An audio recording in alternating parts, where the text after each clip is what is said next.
আউযু বিল্লাহি মিনাশ শাইতানির রাজিম। রজমকৃত শয়তানের কবল থেকে আল্লাহ তাআলার কাছে আশ্রয় চাচ্ছি। বিসমিল্লাহির রহমানির রহিম। পরমদাতা দয়ালু আল্লাহ তাআলার নামের সাথে আরম্ভ করছি। আসসালামু আলাইকুম ওয়া রাহমাতুল্লাহি ওয়া বারাকাতুহু। আপনাদের সকলের উপরে আল্লাহ তাআলার পক্ষ থেকে শান্তি, নিরাপত্তা এবং বরকত নাজিল হোক, এটি আমার কামনা। আজ এই পৃথিবীতে 700 কোটির মতো মানুষ বসবাস করছে। এই 700 কোটি মানুষের জন্য সৃষ্টিকর্তার পক্ষ থেকে দেয়া একটি গ্রন্থ, সেই গ্রন্থটি হলো এই আল কোরআন। এই আল কোরআন সর্বযুগের মানুষকে হিদায়াত করে আসছে। কিভাবে মানুষ সৎপথ পাবে, সত্য পথে চলবে, তার জন্য এই কোরআনের 2 নম্বর সূরা আল বাকারা এর 185 নম্বর আয়াতে আল্লাহ বলছেন, শাহরু রমাদান আল্লাযী উনজিলা ফীহিল কোরআন হুদাল লিন্নাস। রমাদান মাসে আল্লাহ কোরআন নাজিল করেছেন। আসল উদ্দেশ্য হলো হুদাল লিন্নাস, মানব সমাজকে এই কোরআন গাইড করে।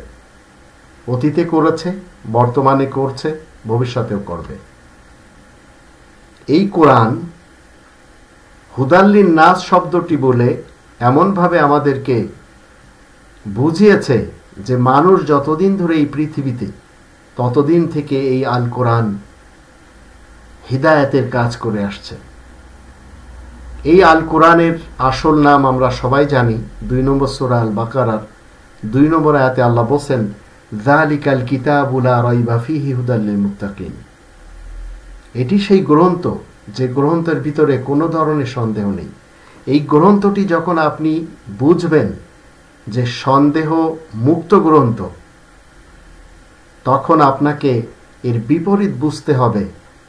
পৃথিবীতে যত গ্রন্থ রয়েছে, যে গ্রন্থগুলিকে এই পৃথিবীর মানুষেরা হিদায়াতের গ্রন্থ হিসেবে মেনে যাচ্ছে, সেগুলি সবই সন্দেহযুক্ত গ্রন্থ।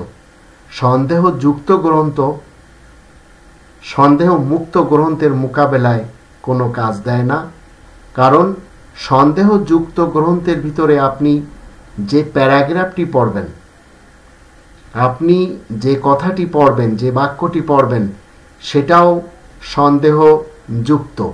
কিন্তু সন্দেহমুক্ত গ্রন্থের ভিতরে আপনি যে বাক্যটি পড়বেন, যে আয়াতটি পড়বেন, সেটি হলো সন্দেহ মুক্ত। কোরআনের 32 নম্বর সূরা আলিফ লাম মিম আস-সাজদা এর 2 নম্বর আয়াতে আল্লাহ বলেন, তানজিলুল কিতাবি লা রাইবা ফীহি মির রাব্বিল আলামিন। এই গ্রন্থটি, সন্দেহ মুক্ত গ্রন্থটি মানুষের পক্ষ থেকে আসেনি, ইরাক থেকে আসেনি, ইরান থেকে আসেনি, হিন্দুস্তান থেকে আসেনি, উজবেকিস্তান থেকে আসেনি।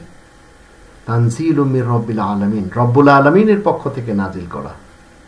তো আপনি যদি মুসলিম হতে চান, তাহলে সন্দেহ মুক্ত গ্রন্থ যদি আপনি মজবুতভাবে আঁকড়ে ধরেন, যে কথাটি 3 নম্বর সূরা আল ইমরান এর আয়াত নম্বর 103 আল্লাহ বলেন, ওয়াতাসিমু বিহাবলিল্লাহি জামিআন ওয়া লা তাফাররাকু।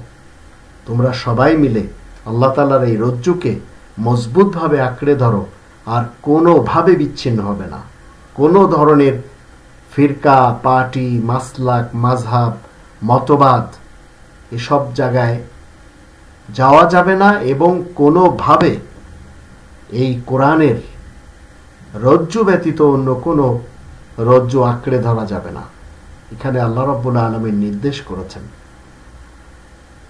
যদি আপনি এবং আমি মজবুতভাবে এই কোরআন আঁকড়ে ধরি, তাহলে ইনশাআল্লাহ এই পৃথিবীতে কেউ আপনাকে আমাকে পথভ্রষ্ট করতে পারবে না। আল্লাহ আমাদের সবাইকে তৌফিক দান করুন। আমরা সবাই মুসলিম হয়ে এই কোরআনকে যেন চিরকালের জন্য আঁকড়ে ধরতে পারি। ওমা আলাইনা ইল্লাল বালাগুল মুবিন।